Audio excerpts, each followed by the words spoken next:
In this video, we're going to go over another um, Newton's laws of motion problem.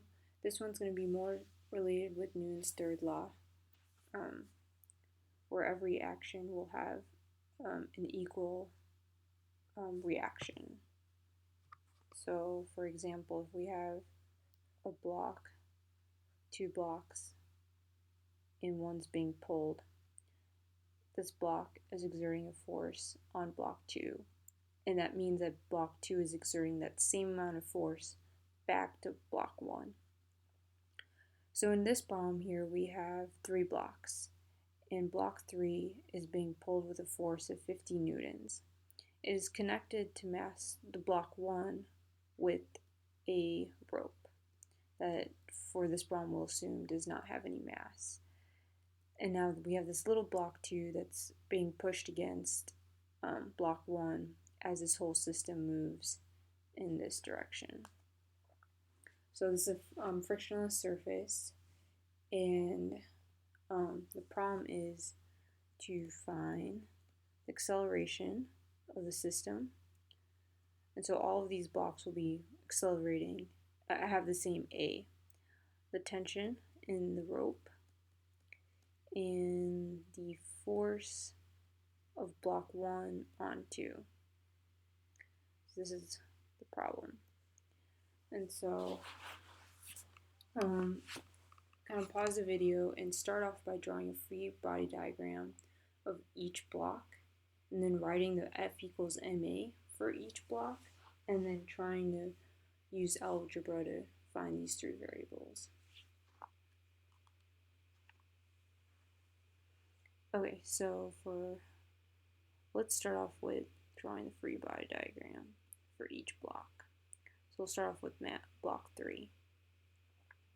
Block 3, in all these we have normal force upward and gravity force downward.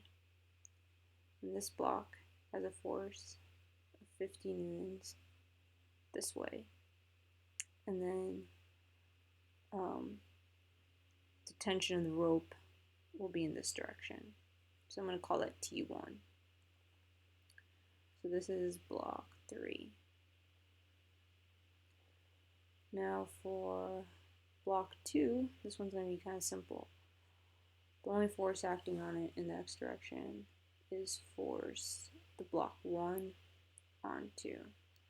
Then we have our normal force and gravity force, which, because it's not moving in the y direction, these will be equal to each other.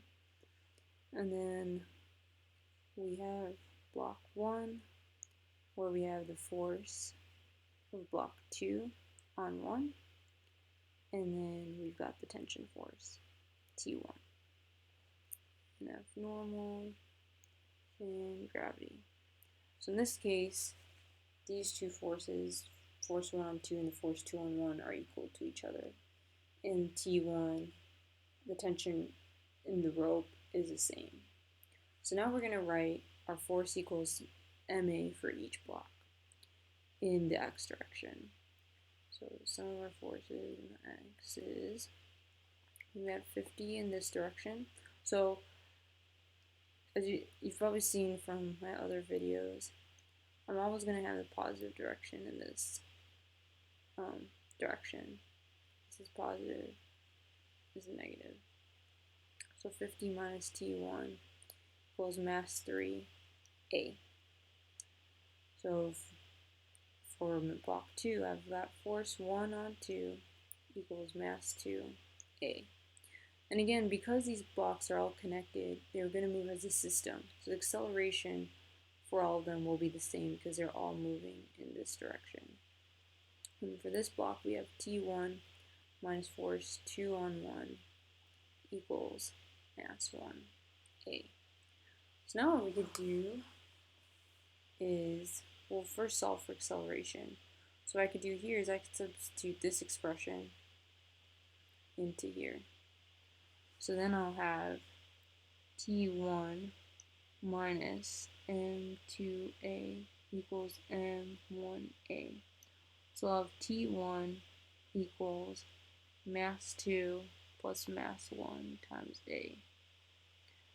So now I can substitute this in here. So I have 50 minus m2 plus m1 times a equals mass 3a. So now here you can just substitute in your values. So I have mass 2 plus mass 1, 15a is equal to 15a. So 50 equals, I'll bring this over to the other side, 30a, so I have a equals 5/3, which is also approximately 1.7 meters per second squared. So now that I have my a, I can now substitute it in here to solve for my force 1/2 in tension.